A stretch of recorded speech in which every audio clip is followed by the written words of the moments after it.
भारत से विवाद के बीच मालदीव की सरकार ने इंडियन आर्मी को 15 मार्च तक देश छोड़ने का अल्टीमेटम दे दिया है।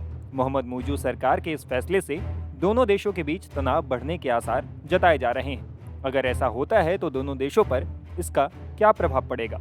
इस पर टाइम्स ऑफ इंडिया की एक रिपोर्ट में कहा गया है कि मोहम्मद मुइज़ ने जैसा कहा था वो वैसे ही भारतीय सैनिकों को हटा सकते हैं, लेकिन ऐसा करके मालदीव राजनयिक स्तर पर नुकसान की स्थिति में रहेगा।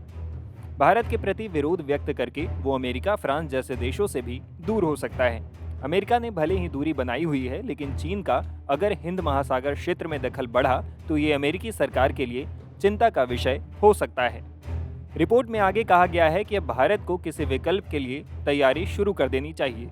भारत को अपने सैनिक और रडार ऐसे किसी भारतीय द्वीप पर लगा देना चाहिए जहां से इस क्षेत्र में कम्युनिकेशन जारी रखा जा सके। भारत मालदीव में अपने रडार स्टेशन खो देगा और ये भारत के लिए झटके की बात होगी। भारत को इसे मालदीव के सामने रखना चाहिए और इसे क्षेत्र में अपनी मौजूदगी बनाए रखने के लिए मनाना चाहिए। वहीं सामरिक मामलों के जानकार ब्रह्मा चेलानी ने एक्स पर एक पोस्ट में इस मामले पर अपनी राय रखी है।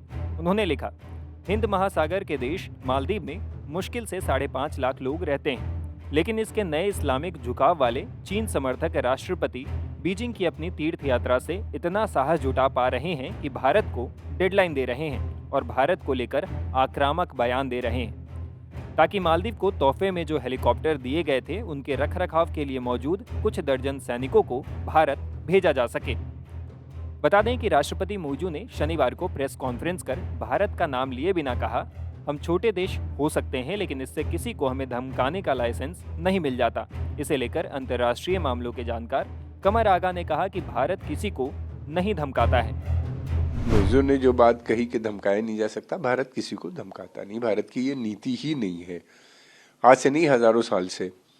और ये भारत चाहता है कि सभी देशों से उसके अच्छे संबंध हो। भारत की पॉलिसी ये है कि नेबरहुड फर्स्ट की है और मालदीव हमारा बहुत पुराना मित्र देश है। भारत चाहता है कि वहाँ पे डेवलपमेंट हो, प्रोग्रेस हो।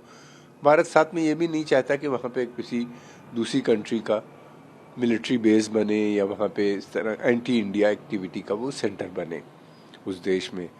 और ये मालदीव को ये बात समझनी चाहिए। भारत के जो कंसर्न्स हैं उनको करना पड़ेगा पूरा, उनके पर ध्यान देना पड़ेगा पूरा। और मैं समझता हूँ कि मालदीव को बग़ैर भारत के मालदीव में प्रॉब्लम आ जाएगी, इकोनॉमिक क्राइसिस भी आ जाएगी। बड़े मूल में भारतीय लोग वहाँ जाते हैं, टूरिज्म में जाते हैं, बहुत से प्रोजेक्ट्स भी भारत के चल रहे हैं और भारत के समर्थन में वहाँ बहुत लोग हैं। चाइना को अब चाइना ने जो कुछ किया श्रीलंका में या पाकिस्तान में, जिस तरह से उन्हीं ने बेल्ट एंड रोड इनिशिएटिव या चाइना पाकिस्तान जो इकोनॉमिक कॉरिडोर बनाया है, उसको सब जानते हैं कि उससे न तो पाकिस्तान का फ़ायदा हुआ, न चाइना का, न श्रीलंका का। केवल फ़ायदा हुआ तो किसी का चाइना का हुआ है। तो इस तरह के प्रोजेक्ट से वहाँ की आम जनता भी नहीं चाहती।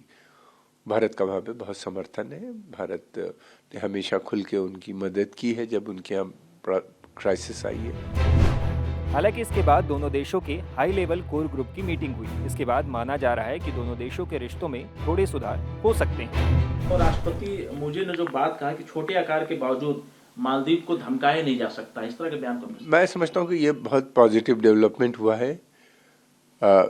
जो दो राजनयिकों की जो मुलाकात हुई है, इंडियन ऑफिशियल और मालदीव के ऑफिशियल की, इससे यह है कि रिलेशन थोड़े टेंशन, जो गुस्सा और ये सब था, उसमें आने वाले समय में कमी पूरी होगी। बता दें कि पीएम मोदी के लक्षद्वीप दौरे के बाद दोनों देशों के बीच विवाद शुरू हुआ था।